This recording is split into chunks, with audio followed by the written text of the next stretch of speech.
Welcome. Today, we are digging into one of the biggest, most important debates happening in AI right now, the showdown between small and large language models.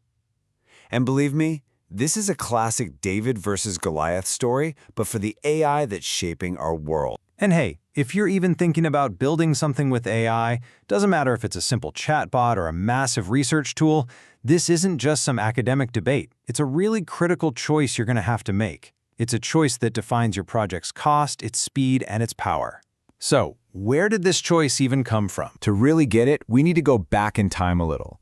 It all kicks off at a major fork in the road in the history of how AI was developed. So, for decades, language models were kind of chugging along, getting steadily better. But then, in 2017, bam, everything changed. The invention of the transformer architecture, the engine inside models like BERT and GPT, was a complete revolution. It blew the doors open for scaling up, and it created this split path.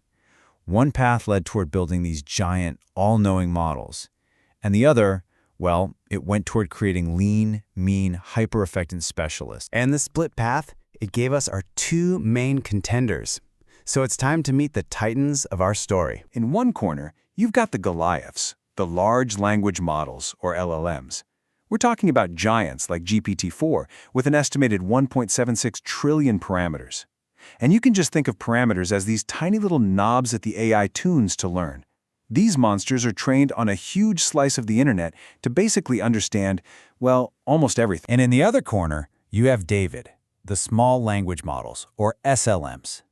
These are the compact, incredibly efficient, and scrappy models like DistillBERT, which has just 66 million parameters. See the difference? Million versus trillion? These guys are the nimble specialists, built for pure speed and designed to do one thing exceptionally well, often on a device that doesn't have a lot of power. All right, so we've got the giant and the specialist. But how do they actually stack up when you put them head-to-head? Let's get to the main event. And whoa, the differences here are not subtle. We're talking about completely different orders of magnitude. Just look at the parameter count, millions versus trillions. Or how about the inference speed, how fast it thinks? We're talking milliseconds versus seconds, or even minutes. It's honestly like comparing a go-kart to a massive freight train. And that massive difference in scale, well, it comes with a jaw-dropping price tag. To train just one state-of-the-art large language model, you're looking at anywhere from $4 to $12 million. And that's just for a single training run. Now compare that to a small language model. Training a super specialized SLM can cost as little as $1,000 to $5,000. This completely changes the game. It changes who can afford to build, to customize, and to roll out AI. And beyond just cost, speed is often the make-or-break factor. An SLM can be 10 to 100 times faster, spitting out an answer in milliseconds. Think about the autocorrect on your phone, or an instant customer service chat. That has to be immediate. An LLM's slower response time just wouldn't cut it. But of course, there's a reason people are shelling out millions for these Goliaths. Because with that great cost comes some truly great and sometimes surprising power. This is where the LLMs really flex.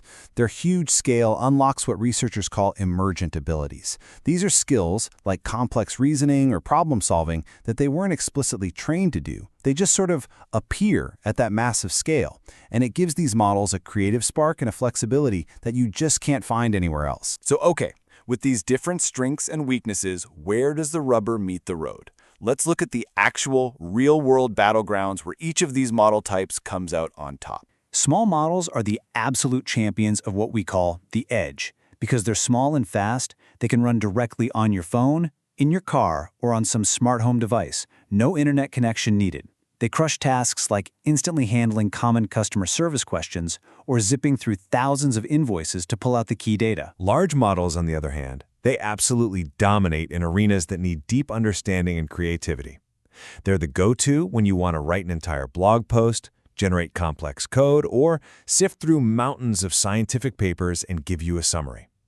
These are the jobs where having that big picture context is king. Okay, so you've seen the strengths, you've seen the weaknesses, you've seen the battlegrounds. So now, the most important question: how do you choose a champion for your project? Well, the choice really boils down to your priorities. You have to ask yourself, does my project live or die by its response time? Is cost a huge factor? Do I need privacy by running on the device itself? If you're nodding yes, then you're probably in small model territory. But if you need to tackle really complex, nuanced tasks or generate creative content, then you're going to need the raw power of a large model. But here's what's really fascinating. You might not have to choose at all. A hybrid approach can give you the best of both worlds. Picture this.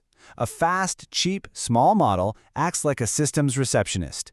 It handles all the easy, common questions instantly. But the moment a really tough query comes in, it smartly passes it up the chain to the powerful large model in the back office to do the heavy lifting. And that really brings us to this idea, which I think says it all.